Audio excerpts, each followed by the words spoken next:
रामायण में वर्णित कथा के अनुसार माता सीता 2 वर्षों तक रावण की अशोक वाटिका में बंधक बनकर रही, लेकिन इस दौरान रावण ने माता सीता को छुआ तक नहीं।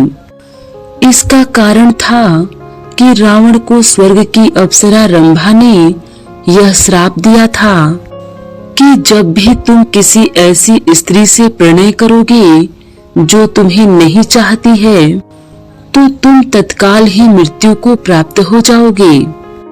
अतः रावण किसी भी स्त्री की इच्छा के बगैर उससे प्रणय नहीं कर सकता था।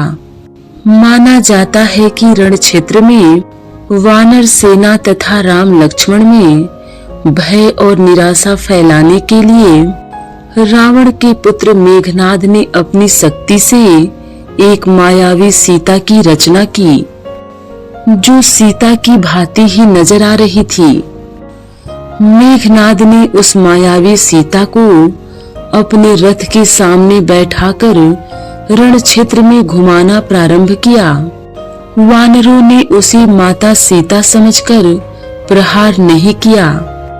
बाद में मेघनाद ने उस मायावी सीता के बालों को पकड़कर खींचा तथा सभी के सामने उसके 2 टुकड़े कर दिए। यह दृश्य देखकर वानर सेना में निराशा फैल गई। सभी सोचने लगे कि जिस माता सीता के लिए युद्ध कर रहे हैं वह तो मारी गई, अब युद्ध करने का क्या फायदा। राम ने सीता की मृत्यु का समाचार सुना तो वे भी अचेत हो गए। चारों ओर फैला खून देखकर सब लोग शोकाकुल हो उठे। यह देखकर मेघनाद निकुंभिला देवी के स्थान पर जाकर हवन करने लगा। जब श्री राम की चेतना लौटी तो लक्ष्मण और हनुमान ने उन्हें अनेक प्रकार से समझाया तथा विभीषण ने कहा कि रावण कभी भी सीता को मारने की आज्ञा नहीं दे सकता, अतः यह निश्चय ही मेघनाद की माया का प्रदर्शन है। आप निश्चिंत रहिए। इसके पश्चात कुछ दिन युद्ध चला और अंततः रावण मारा गया। श्री राम जब माता सीता को रावण के पास से छुड़ाकर अयोध्या ले आए तो उनके राज्याभिषेक के कुछ समय बाद मंत्रियों और दुर्मुखी नामक एक गुप्तचर के मुख से राम ने जाना कि प्रजाजन सीता की पवित्रता के विषय में संदिग्ध हैं। अतः माता सीता और श्री राम को लेकर अनेक मनमानी बातें बनाई जा रही हैं। उस वक्त माता सीता गर्भवती थी। श्री राम और अन्य ने माता सीता से कहा कि समाज में बातें बनाई जा रही है। सभी कहते हैं कि अग्नि परीक्षा देनी पड़ेगी।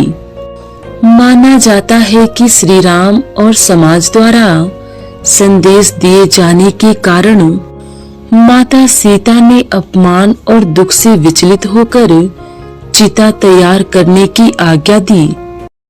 माता सीता ने यह कहा कि यदि मन, वचन और कर्म से मैंने सदैव श्री राम को ही स्मरण किया है तथा रावण जिस शरीर को उठाकर ले गया था वह पवित्र है, तब अग्निदेव मेरी रक्षा करे। और माता सीता ने जलती हुई चिता में प्रवेश किया। तब अग्निदेव ने प्रत्यक्ष रूप धारण करके माता सीता को गोद में उठाकर श्री राम के सम्मुख प्रस्तुत करते हुए कहा कि वे हर प्रकार से पवित्र हैं। माता सीता की अग्नि परीक्षा के बाद श्री राम ने प्रसन्न भाव से माता सीता को ग्रहण किया और उपस्थित समुदाय से कहा कि उन्हें लोक निंदा के भय से सीता को ग्रहण नहीं किया था, किंतु अब अग्नि परीक्षा से गुजरने के बाद यह सिद्ध होता है कि सीता पवित्र है, तो अब किसी को इसमें संशय नहीं होना चाहिए। लेकिन इस अग्नि परीक्षा के बाद भी जन समुदाय में तरह तरह की बातें बनाई जाने लगी। माता सीता गर्भवती थी। उन्होंने एक दिन श्री राम से एक दिन के लिए तपोवन घूमने की इच्छा व्यक्त की, किंतु राम ने वंश को कलंक से बचाने के लिए लक्ष्मण से कहा कि वे सीता को तपोवन में छोड़ आएं। लक्ष्मण ने तपोवन में पहुंचकर अत्यंत उद्विग्न मन से माता सीता से कहा, माते, मैं आपको यहाँ से वापस नहीं ले जा सकता, क्योंकि यही आज्ञा है। ऐसा कहकर लक्ष्मण ने सब कुछ कह सुनाया और लौट आए। तपोवन में माता सीता को महर्षि वाल्मीकि ने अपने आश्रम में स्थान दिया। उसी आश्रम में माता सीता ने लव और कुश नामक पुत्रों को जन्म दिया। बालकों का लालन पालन भी आश्रम में ही हुआ। पुराणों में वर्णित एक अन्य कथा के अनुसार रावण ने असल में माता सीता का नहीं बल्कि उनके प्रतिबिंब का हरण किया।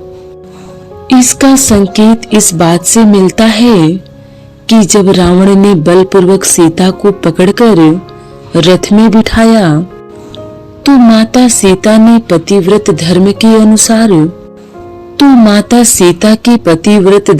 मुताबिक रावण को जलकर भस्म हो जाना चाहिए था, लेकिन ऐसा नहीं हुआ, क्योंकि रावण द्वारा हरी गई सीता असल सीता नहीं बल्कि उनका प्रतिबिंब थी।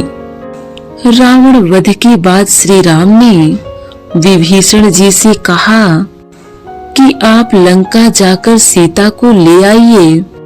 विभीषण जी अशोक वाटिका में जाकर माता सीता से मिले और कहा कि आप चूंकि काफी दिनों से अस्त व्यस्त हैं और इतने लंबे अंतराल के बाद प्रभु श्री राम से मिल रही हैं, तो थोड़ा खुद को ठीक कर लीजिए।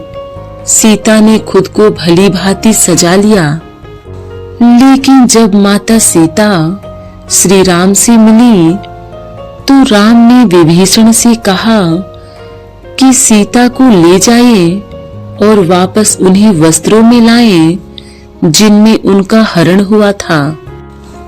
श्री राम चाहते थे कि किसी को ये न लगे कि सीता सजी धजी महलों से आ रही है, तो उन्होंने लंकापति की प्रार्थना स्वीकार करके राजपाट ग्रहण कर लिया हो।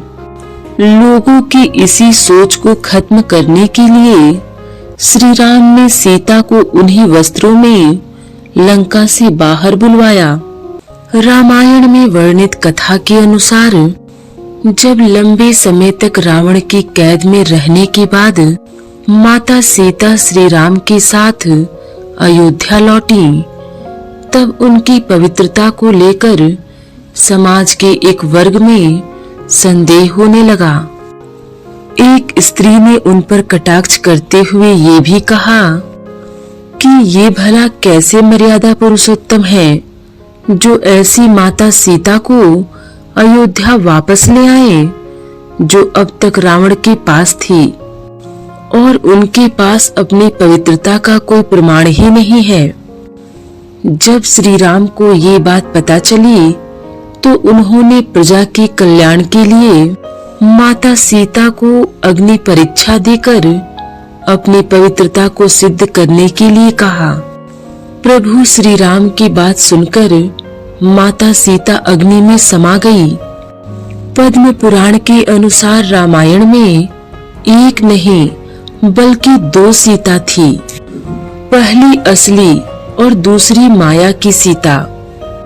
कथा के अनुसार वनवास के दौरान एक बार लक्ष्मण जी जब कंदमूल फल लेने वन को गए हुए थे, तब प्रभु श्री राम ने माता सीता से कहा कि अब मैं नर लीला करूंगा और जब तक मैं राक्षसों का विनाश करूंगा तब तक आप अग्नि में निवास करें।